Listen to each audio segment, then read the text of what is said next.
Colleen Clinkenbeard.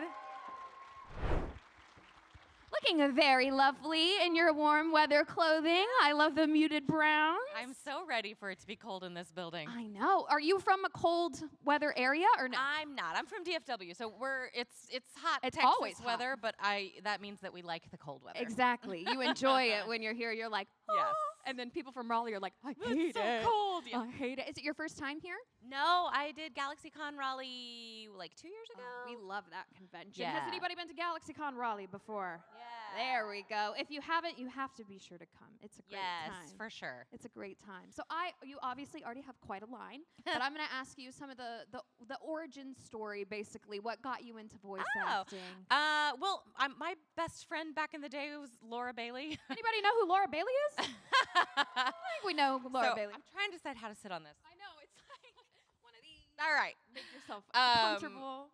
So I started watching anime with her we lived together, and so I started watching it with her, and then she brought me up to the studio to kind of get me in the door, ostensibly to watch her record, but really we all knew what she was doing. She was trying to help me out, and so I watched a session with her and Chris Bevins for Dragon Ball GT, I think, when she was doing Kid Trunks maybe, and it got me an audition. And that audition got me Claire in Kitty Grade and Rachel in Case Closed. So that was my start. Shout out to Laura Bailey. Yes, yes. It wouldn't have happened though if you weren't talented. Obviously. But she definitely was the start, the reason for my career. Yeah, well, she seems like a very lovely person, yes, and you must have had a great house. Like the energy in that home must have been wonderful. Yeah, it was very girly. No big deal. It were two 20-year-olds bopping around. I love that. You do so many iconic characters. Momo's my favorite My Hero Academia character. I just love her. And Luffy, obviously, the most iconic character from One Piece. Were you familiar of that franchise before you got that role, or did you know the impact that it has? It has 9 million episodes. Right. Well, it didn't now back when action. We started. Yeah, true. No, when they announced that we were getting it, all we knew really was that it was going to be big. But to us, that back in the day, that meant like we might get 5 years out of it. Yeah. They warned us that it was going to be long, and that's what we were thinking. Like, wow, what if it's 5 years long? What if it's 5 years? Yeah. So yeah, no, we didn't know, and I don't think anybody else knew for a long time because in America it just wasn't that big of a show. It was huge in Japan, but it had a rough time getting the impact that it was supposed to have in America, and I don't think that it really fully did until the pandemic, when everybody had time to watch, and it was on Netflix. And then right around that time, the live action came in. So I feel like there was just a lot that was kind of driving it. And I think also Oda at the time announced that he was approaching the end, and everybody was like, all right, I'll watch. I guess we'll watch it. Yeah. So we didn't know, but gosh, I'm so glad it ended up where it is. Yeah, that's true. I didn't think about how, I guess it really did. I mean, there were obviously fans before the pandemic, but I feel like have you seen a difference with anime as a whole with different social medias like TikTok? Yeah. And I feel like it's just, you see NFL players like holding up Pokemon cards and you're like, oh, it's just so socially cool and acceptable to be a nerd. Yeah, like anime just definitely caught fire in different ways, and I think social media is a huge part of that. It ties us all together as a fandom, and it lets you share one person's thing and like see somebody's TikTok that lets you watch that show, and it makes fans of us all. I think even the people who would have been just kind of casual watchers are driven to fandom by social media. So that part is really neat and unifying. There's a dark underbelly, but I think absolutely. I think you're right though, yeah. that it was a driving force to anime being as popular as it is now. Yeah, I agree. Yeah. Have you been able to meet your Japanese live counterpart? No. Maybe one day. I'm guessing that one day we'll meet. I doubt if it will be that long, but she has a recording schedule that is very specific, and I think it's really hard for her to get over to America. And people ask me all the time if I've met Oda, and no, and I don't think I will. He's very reclusive. Iñaki was very lucky. He has a fish for a head. Like he has to stay underwater. Right. Yeah. So I doubt I'll ever meet Oda, but I bet someday I'll meet Tanaka. I bet so too. I'll put it into the universe, I suppose. Well, I don't want to keep the line waiting much longer. If you would, go ahead and introduce yourself and ask your question. I'm Nick, and I was Nick. wondering if you've seen the Netflix show, if you have any thoughts on it.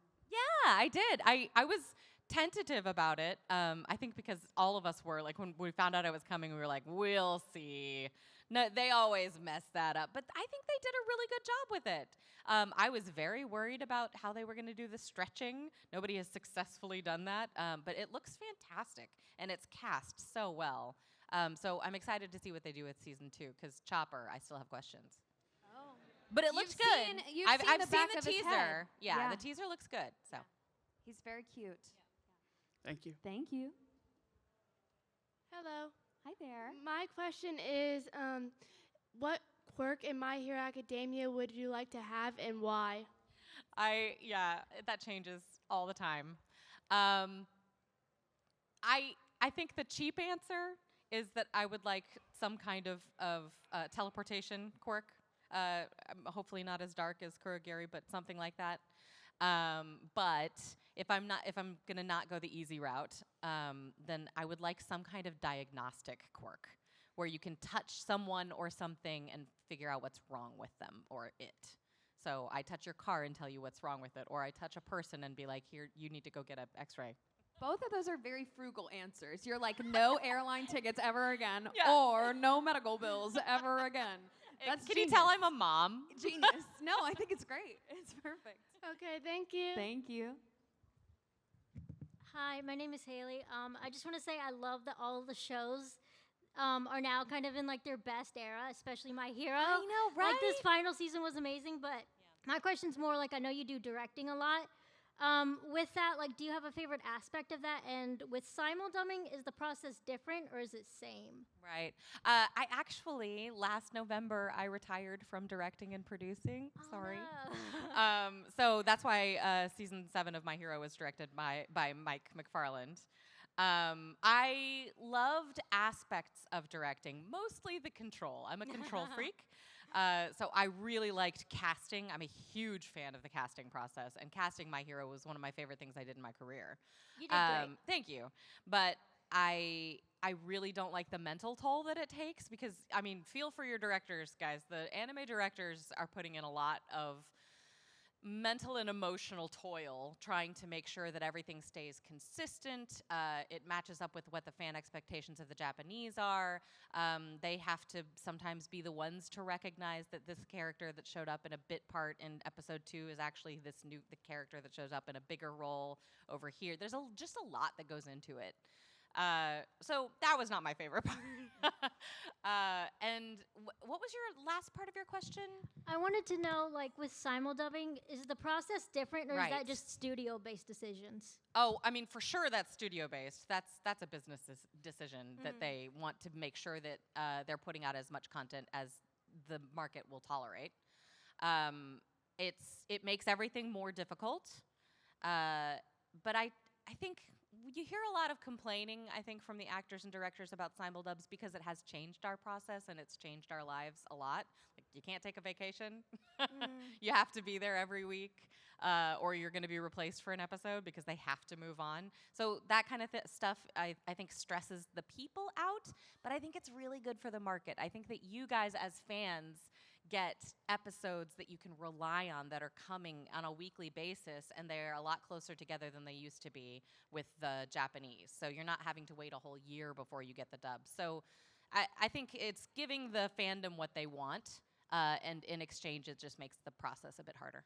Thank you, and shout out to One Piece for finally being caught up, because I just finished Wano, and oh my god. Yay. Thank you. We're close. Hard working on y'all's end.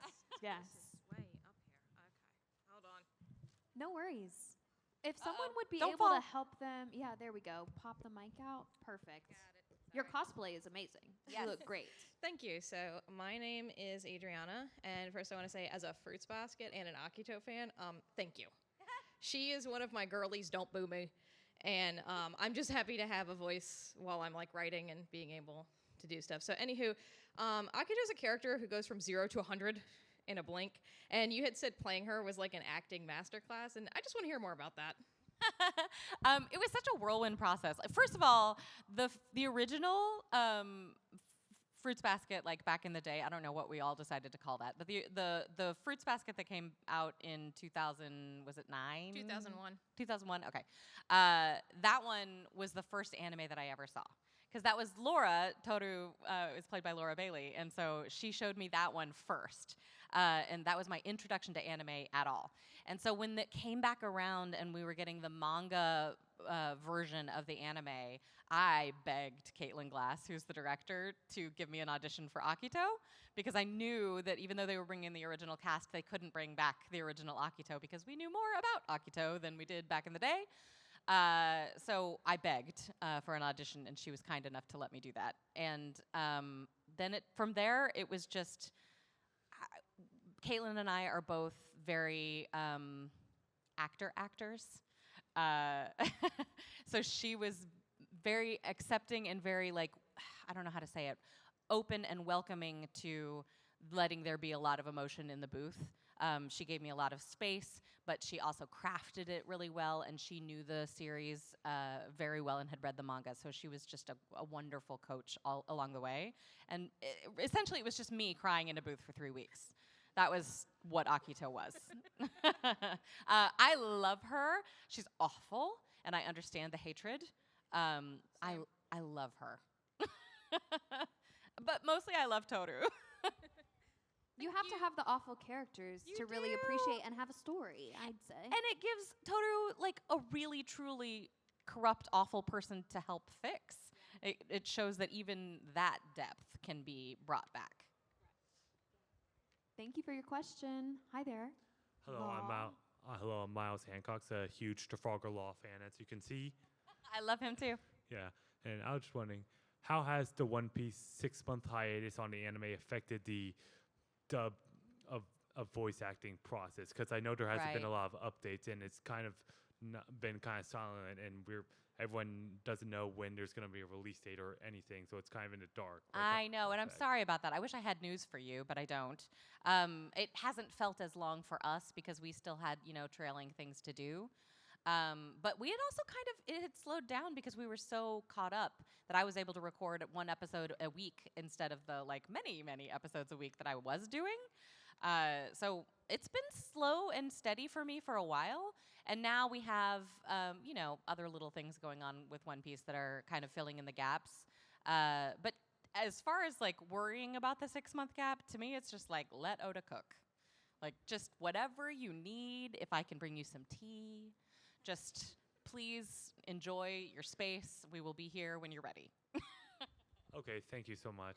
Thank you. It has to be very stressful to be him. He has a lot on his shoulders. So much. And now they're like, hey, on top of you doing your manga, your anime, we need you to have a complete hand in this live action. It has to be a lot. And I think for he's him. very involved. He's very involved in it, every step of it. He So is. yeah. Casting, any sort of scene choices, I've heard that he has to approve it all. Right. He has to see the episodes and be like, good job. So I'm sure that's what some of the break is. I agree. Hi there. My name is Kevin. Hi, Kevin. And what is your favorite arc of One Piece? For so long, it was Water 7 Enies Lobby. But I think Egghead might edge it out. I love me some Egghead. And I know that we haven't given you as much as you would like in the dub so far. But I think Egghead has the same complexity of storyline that Water 7 Enies Lobby does, which is what I loved about it. But it's got top-tier animation. And then the fights are really awesome. And it's funny. And coming out of Wano, which got very dark and heavy, and I was fighting for 60 episodes, it was just a breath of fresh air. So it will be interesting because I'm doing my first dub watch through. I've never seen the dub before. And my son and my husband and I are in Whole Cake now. We're about to get to Katakuri. So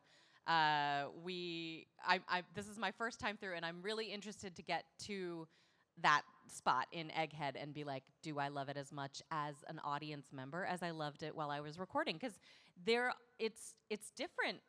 Which ones are my favorite to record and which ones are my favorite to watch are different.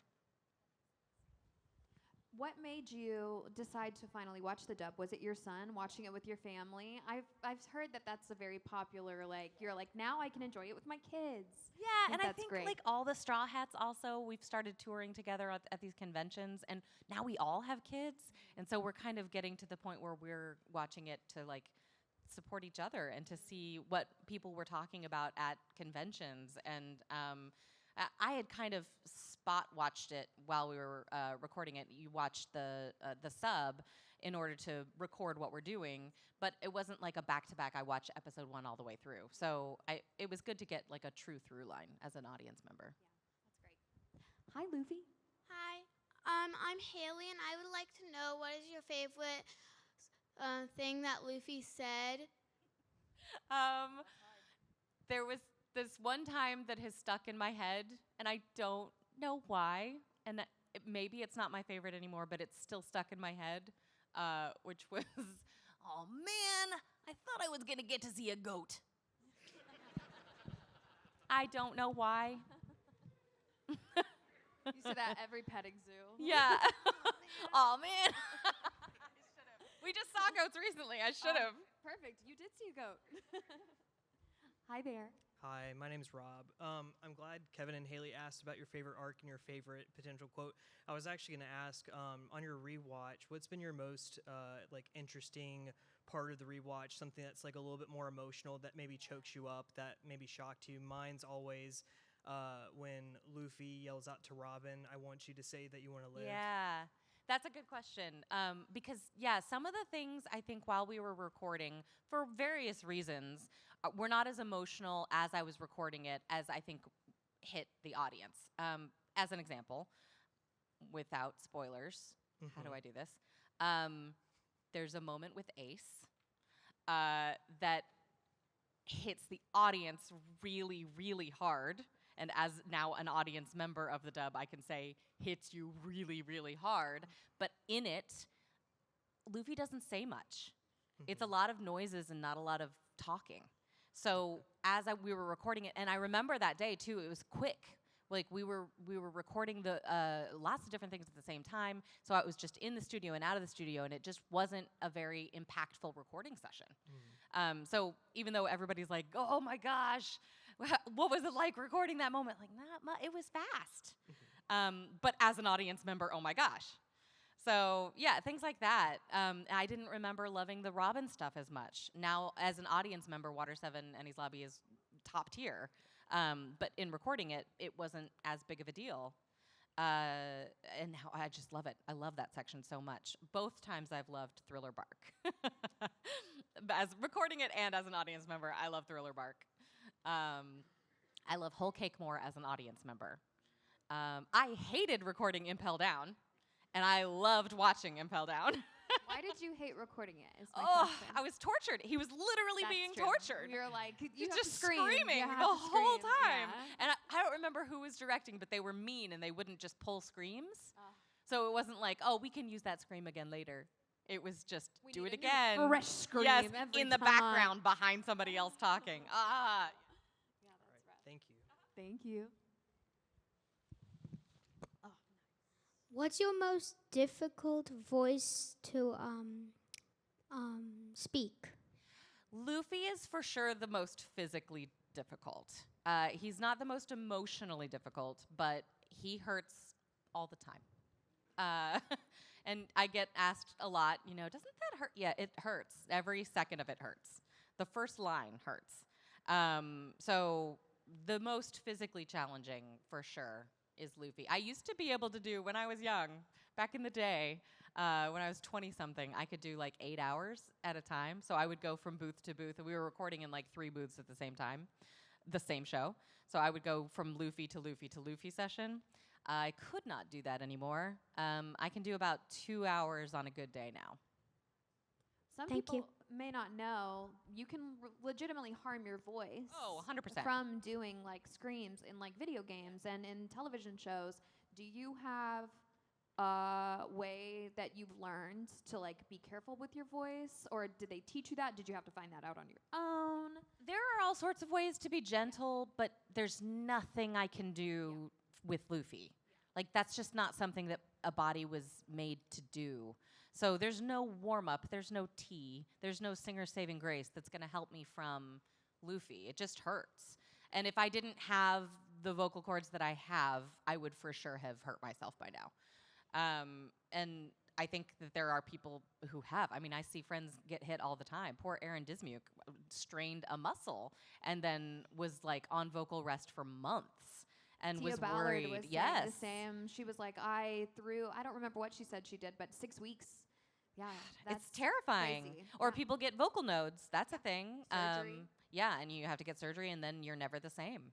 So that's all worrisome and hard.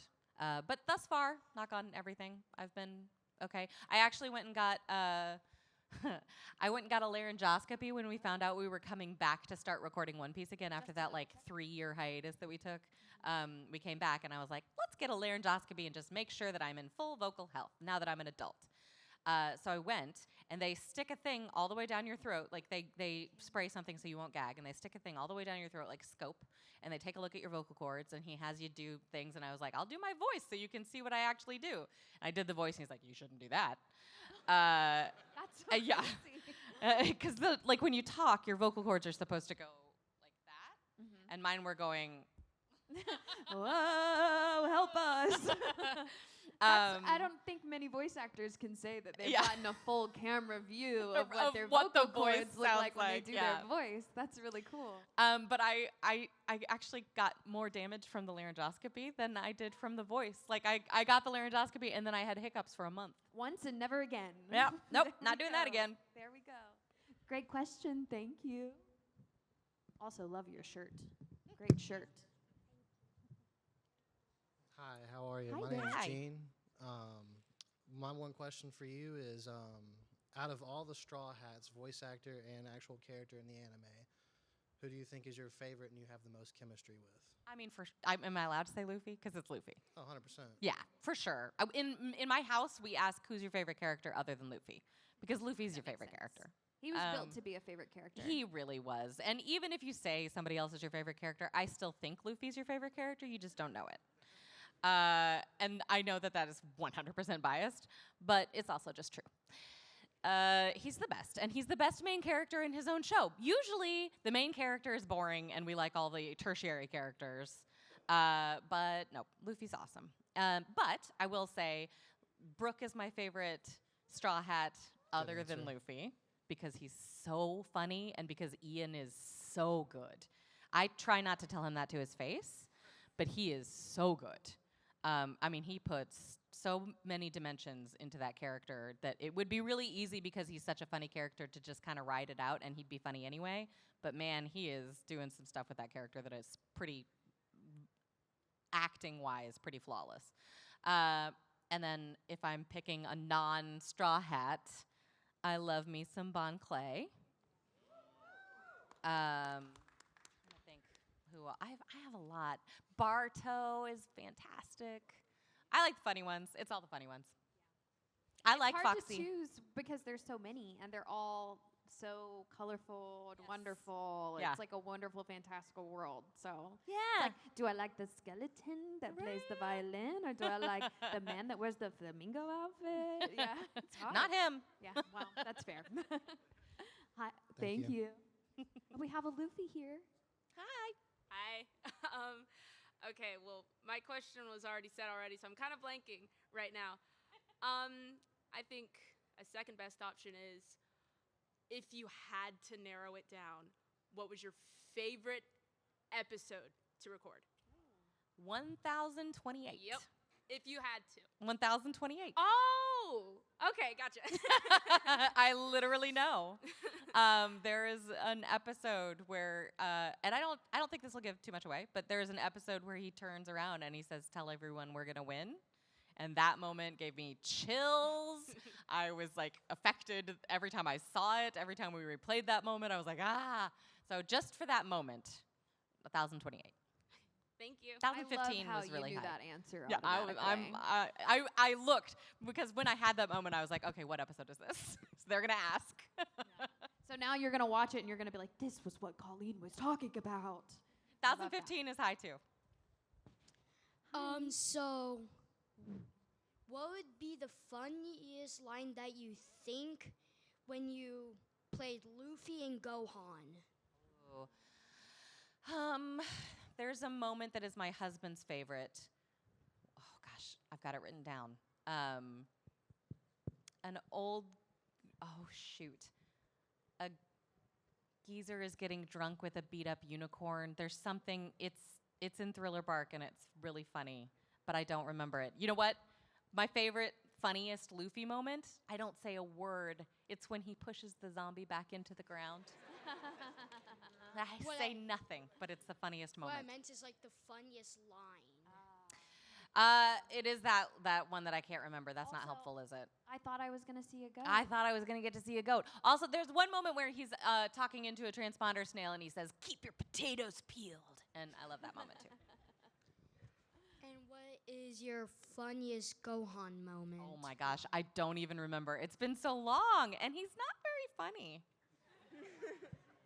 Like, well, he's a good, smart boy. He's a good, smart boy. He takes himself pretty seriously. Like, what would be a moment that you like in Gohan? Oh, a favorite moment. Anything Cell related. I love that arc, and there are some moments in there where he's very un-Gohan, and he sounds very fierce, and so I thought that part was really cool. Do you have a favorite Luffy moment? Yeah, I think when like Arlong bit him and Luffy did his motor move and smashed him into the ground. Yeah. That's a good one. Good job. Thank you for your question. You're welcome.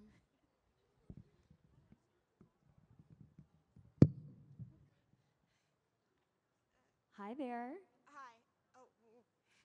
There we go. Might as well just hand it back to each other. We might have to just hand it through the line. There you go. Perfect. Okay. Hi, I'm Tay. My question is, what's your favorite ongoing Luffy gag? I've got so many. There's so many. They kind of quit doing it, but the mystery gag, like every time he saw something, he was like, "It's a mystery dial," or "It's a mystery whatever." Mike and I loved that, and they stopped doing it for whatever reason. I love all of them. Does it count if I say Zoro getting lost? It's not a Luffy gag. That's a valid one. Yeah. It's not a Luffy gag, but it's probably one of my top favorites. What's yours? I like that he can never remember anyone's Yes, name. that part. That's awesome. All the made-up names. Yeah. That's Like, awesome. Split head and yeah.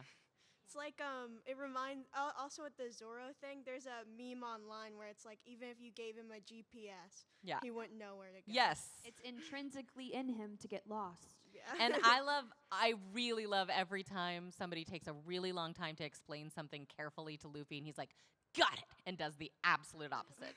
Yeah. Yeah. Thank you. Thank you.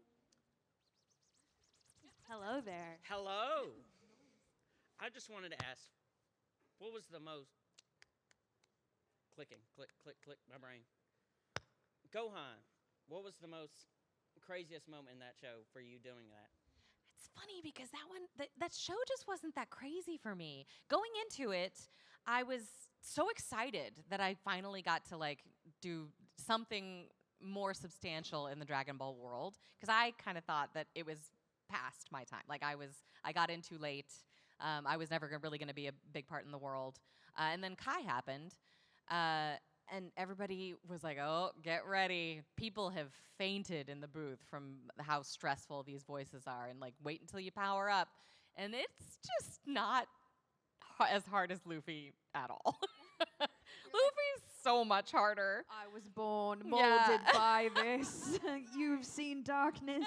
I was born in the darkness. So none of it was like that intense. I loved every time he kind of found more of himself. Like every time he got to a stage where he was like, I can do this. I will man up and do this.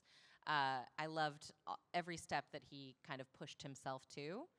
And despite the prevailing, like, how dare you nerf my Gohan, I kind of love that the author gave him a chance to be who he wanted to be, and it was a completely valid choice to decide not to be a fighter. You're gonna hate me. I'm sorry. So I love smart little Gohan boy. Did that answer your question in any way? Yeah, that was good enough. All right. I also love Gohan for that reason. They're like, you can fight just like your dad. And he's like, what if I go to college? Yeah. And marry a nice girl You named do you, Adele? boo. Yeah. And his parents supported him. And that's great. Every now and then there's a tournament and they're like, hey, come back. Yeah. Just because you're awesome at something doesn't mean it's your passion. Hey, There. I'm just wondering, what is the dumbest thing you think Zoro has ever said? Zoro? Yeah.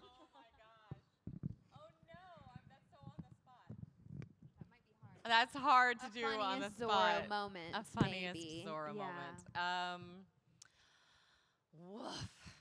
What is the dumbest thing Chris Sapp? No, I'm just kidding. Yeah. That's easier. Oh, can you think of any? Yeah, I was about to say, what is your funniest Maybe it'll Zoro spur me moment? on. The funniest thing I think Zoro has ever said, done, Perfect. not said, because I'm not that fun to it, but the funniest thing the funniest thing I think Zoro has ever done was do the hunting contest with Sanji on Little Garden The hunting contest. when they tried to get the biggest beast. Oh, yeah, sure. Yeah. That was fun. Yeah. Does anybody have a good dumb Zoro? What is moment? a good Zoro line? Yeah, what's yours?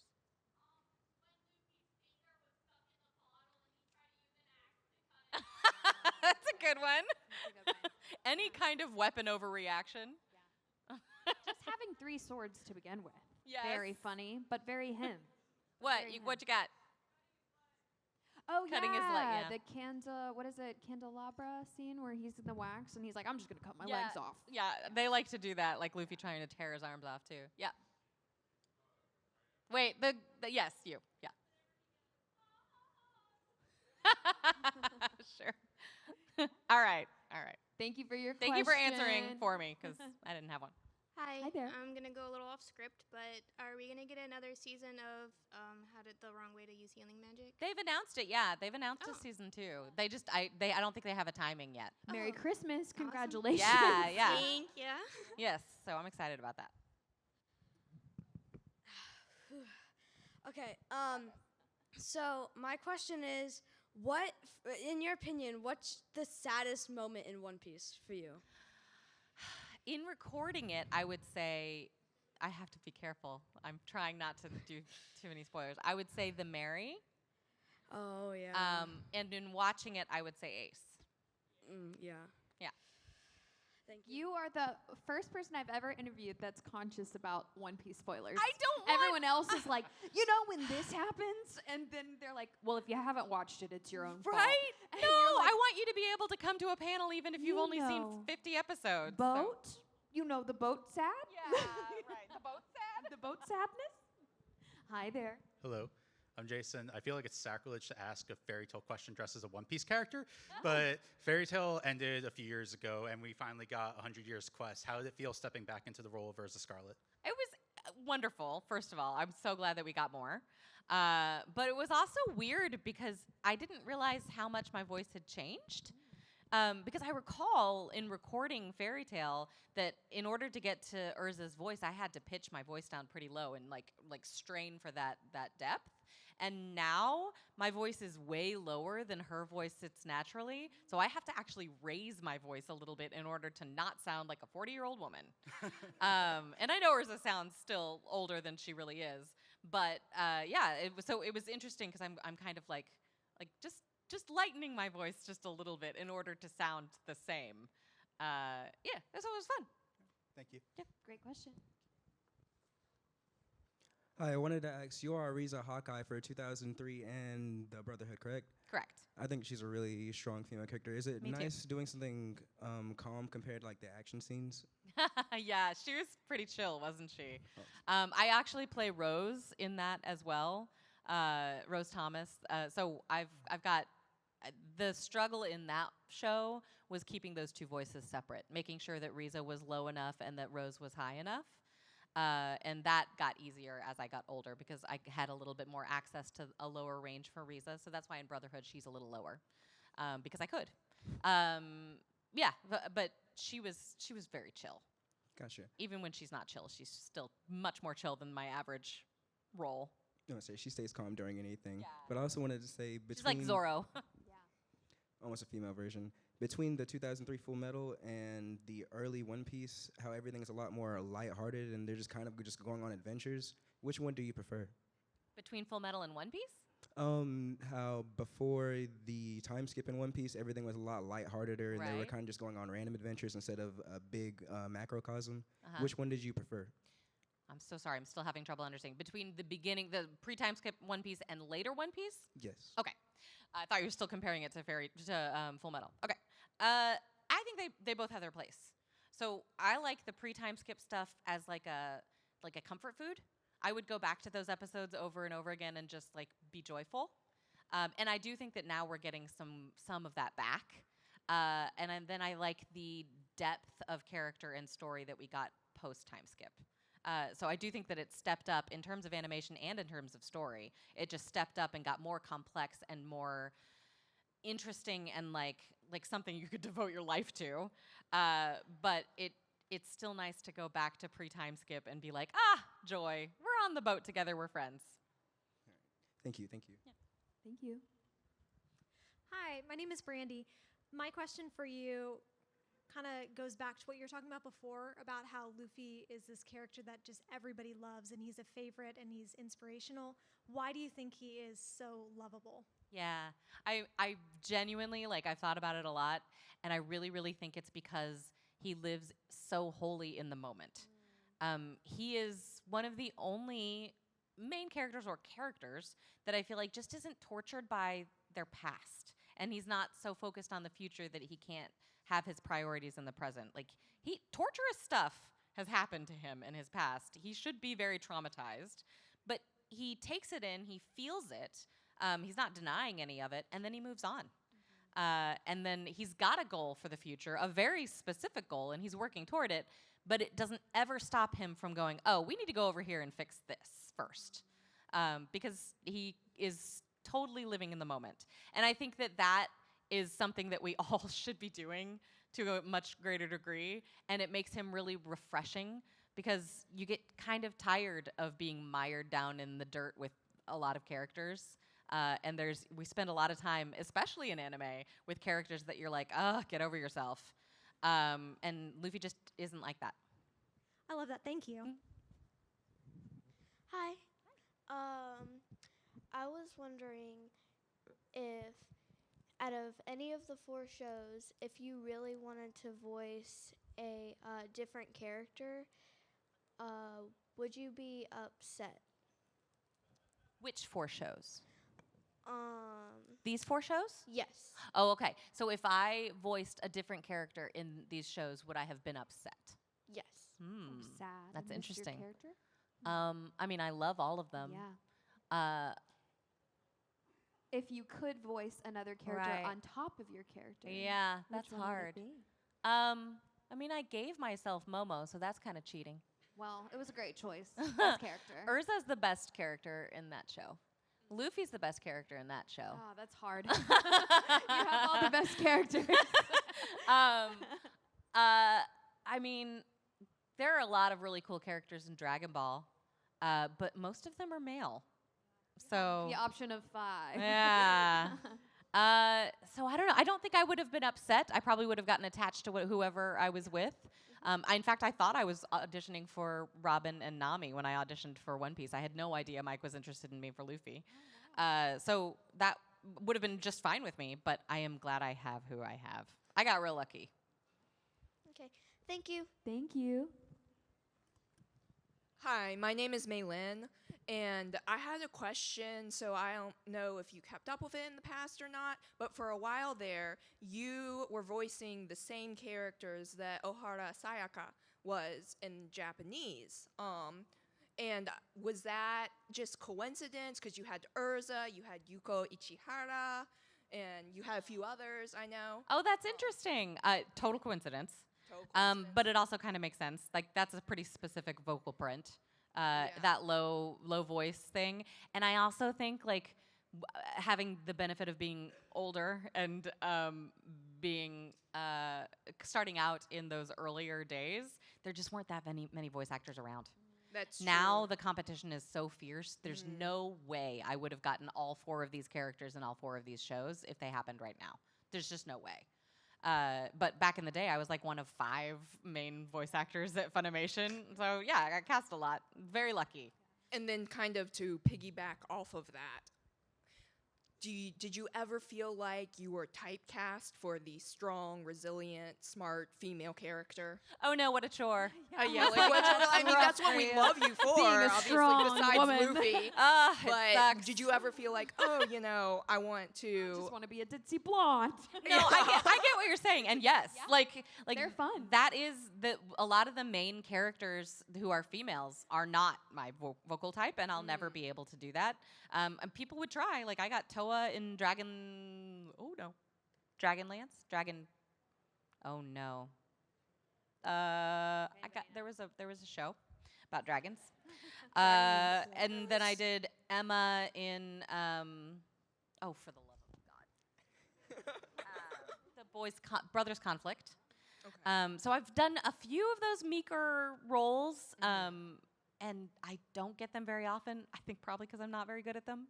It doesn't come naturally. But that is where a lot of the money, honestly, is. And if I was going to be a lead in a show that had a female lead, I would have to have that. Because my vocal type is never the lead. But your vocal type is so cool, and Thank that's what we you. love you for. I'm only the lead in the male ones, you'll notice. Yeah. Erza's a lead. Yeah. Yeah, she's one of the main. Not the. But yeah. Thank you. Unfortunately, this is going to be our last question. I'll be for at the this table, you panel. guys. Yes. Come by and ask. Colleen will be at her table today and tomorrow, so please go see her if you didn't get a chance to ask your question. But without further ado, my dear, go right ahead. Oh my God, I'm the last question. Yes, you Okay. are. Better be good. I No wrote this pressure. down because I knew I was going to forget. So, Smart. do you like the design of the characters that you voice acted, specifically the ones up there? And if you don't, like, what would you change about the designs? I love the designs of my characters, actually, and I think I've gotten pretty lucky on that. Luffy specifically, like every time he changes outfits, I'm so happy. And then, oh my gosh, all the different Erza armors, love it so much. I